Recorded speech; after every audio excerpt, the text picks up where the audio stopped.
بادشاہ کا علاج۔ کہتے ہیں کہ بہت پرانے زمانے میں کسی ملک کا بادشاہ بیمار ہو گیا۔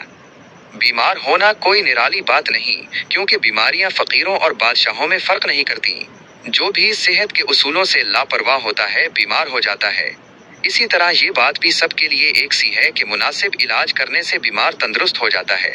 لیکن اس بادشاہ کو ایسی بیماری لگی کہ کسی کی سمجھ میں نہیں آتی تھی۔ بادشاہ نے اپنے ملک کے حکیموں اور ویدوں کے علاوہ پڑوسی ملک کے معالجین سے بھی علاج کروایا، لیکن کسی کی دوا سے آرام نہ آیا۔ آرام آنا تو ایک طرف، کوئی یہ بھی نہ سمجھ سکا کہ یہ بیماری ہے کیا اور کس وجہ سے لگی ہے۔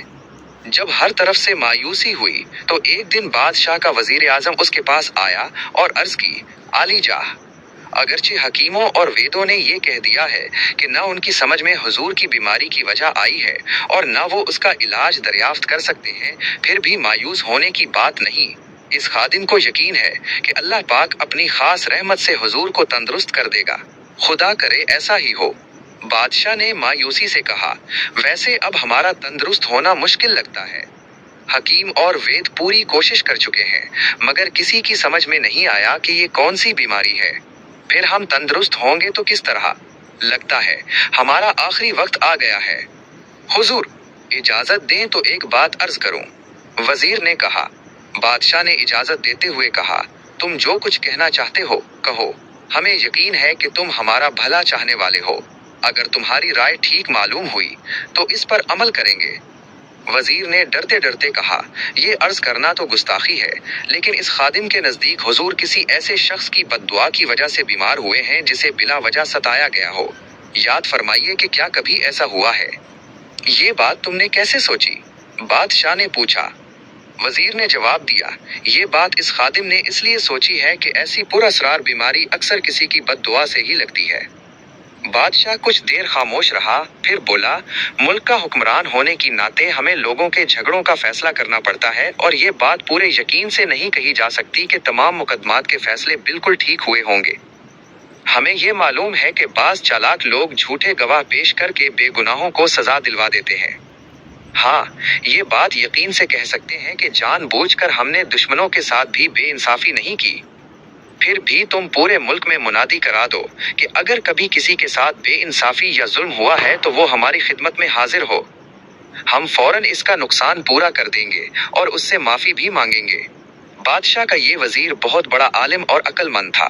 اس نے بالکل ٹھیک سوچا تھا کہ انسانوں کو پہنچنے والی بعض تکلیفوں کی وجہ ان مظلوموں کی بد دعا بھی ہوتی ہے جن پر ظلم کیا گیا ہو۔ بادشاہ کی اجازت ملتے ہی اس نے اسی دن پورے ملک میں منادی کرا دی، اگر کسی کے دل میں یہ خیال ہو کہ بادشاہ سلامت نے اس کے ساتھ ناانصافی کی ہے تو وہ فوراً حاضر ہو۔ اس کا نقصان پورا کیا جائے گا اور ساتھ ہی بھاری انعام بھی دیا جائے گا۔ منادی کے بعد ہزاروں آدمی بادشاہ کے محل کے سامنے اکٹھے ہو گئے۔ وزیر ان کے حالات سنتا اور ان کا نقصان پورا کرتا رہا۔ اس کام میں کئی دن لگ گئے۔ جو بھی وزیر سے ملتا وہ بادشاہ کی صحت کے لیے دعائیں کرتا، لیکن عجیب بات یہ ہوئی کہ شاہی خزانے سے کروڑوں روپے خرچ ہو جانے کے باوجود بادشاہ کی حالت میں کوئی بہتری نہ آئی۔ یہ دیکھ کر وزیر بہت پریشان ہوا۔ اسے پکا یقین تھا کہ مظلوموں کو حق ملنے اور ان کی دعاؤں سے بادشاہ سلامت ضرور تندرست ہو جائیں گے۔ خود بادشاہ کو بھی کچھ امید تھی، لیکن جب افاقہ نہ ہوا تو اس نے مایوس ہو کر وزیر سے کہا، ماں بدولت نے تو پہلے ہی کہہ دیا تھا کہ یہ بیماری موت کا پیغام لے کر آئی ہے۔ اگر آرام آنا ہوتا تو حکیموں کے علاج سے آ جاتا۔ بہرحال ہم تمہارا شکریہ ادا کرتے ہیں کہ تم نے کوشش کی۔ اب مناسب یہ ہے کہ ہماری موت کے بعد کے حالات کے بارے میں سوچو۔ ہمیں فکر ہے کہ ہمارا بیٹا کم عمر ہے، اسے ناسمجھ اور کمزور جان کر دشمن ضرور فائدہ اٹھانے کی کوشش کریں گے۔ اگر پہلے سے کچھ بندوبست کر لیں گے تو شہزادہ پریشانی سے بچ جائے گا۔ وزیر نے کہا، عالی جاہ، ایسی مایوسی کی باتیں نہ کیجیے۔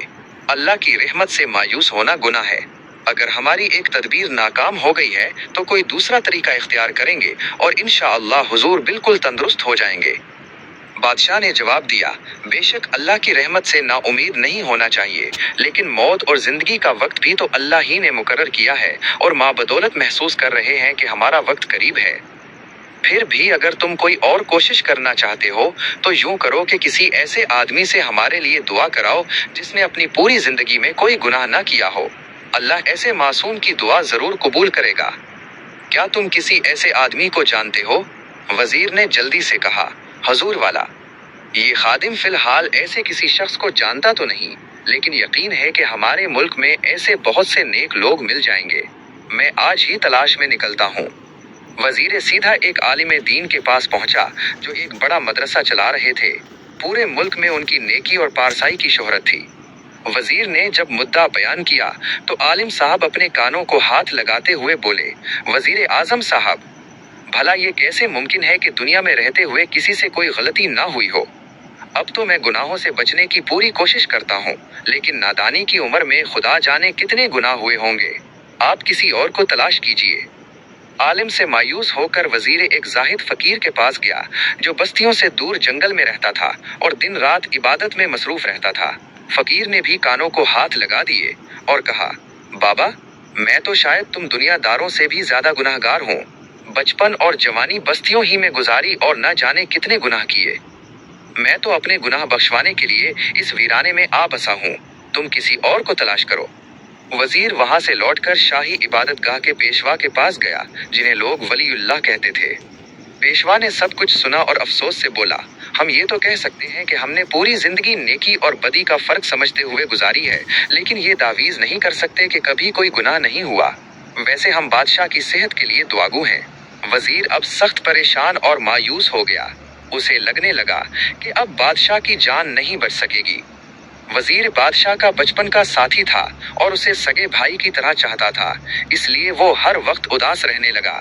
ایک دن وہ اسی اداسی میں بیٹھا تھا کہ اس کی بیوی پاس آئی۔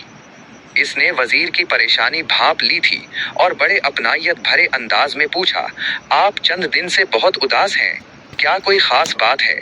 مجھے بتائیے، میں بھی تو آپ کی مشیر وزیر ہوں۔ وزیر کے ہونٹوں پر مسکراہٹ آ گئی اور اس نے بادشاہ کی بیماری اور بے گناہ انسان کی تلاش کا سارا قصہ سنا دیا۔ بیوی خوش ہو کر بولی، بات اتنی سی ہے؟ اگر آپ پہلے بتاتے تو بادشاہ اب تک صحت یاب ہو چکے ہوتے۔ آپ ایک ایسے آدمی کی تلاش میں ہیں جس نے کوئی گناہ نہ کیا ہو تو جناب، ہمارے ملک میں ایسے لاکھوں انسان موجود ہیں۔ میں حیران ہوں کہ آپ کا ذہن وہاں تک کیوں نہیں گیا۔ کیا تم سچ کہہ رہی ہو؟ وزیر نے حیرت سے پوچھا۔ بیوی نے کہا، بے شک، کیا آپ کو معلوم نہیں کہ ہمارے ملک میں لاکھوں بچے ہیں؟ اور بچے تو معصوم ہوتے ہیں۔ آپ بچوں کی شاندار دعوت کا انتظام کیجیے اور ان سے کہیے کہ وہ بادشاہ سلامت کی صحت کے لیے دعا مانگے۔ یقین ہے کہ اللہ ان معصوموں کی دعا ضرور قبول کرے گا۔ وزیر یہ سن کر اچھل پڑا۔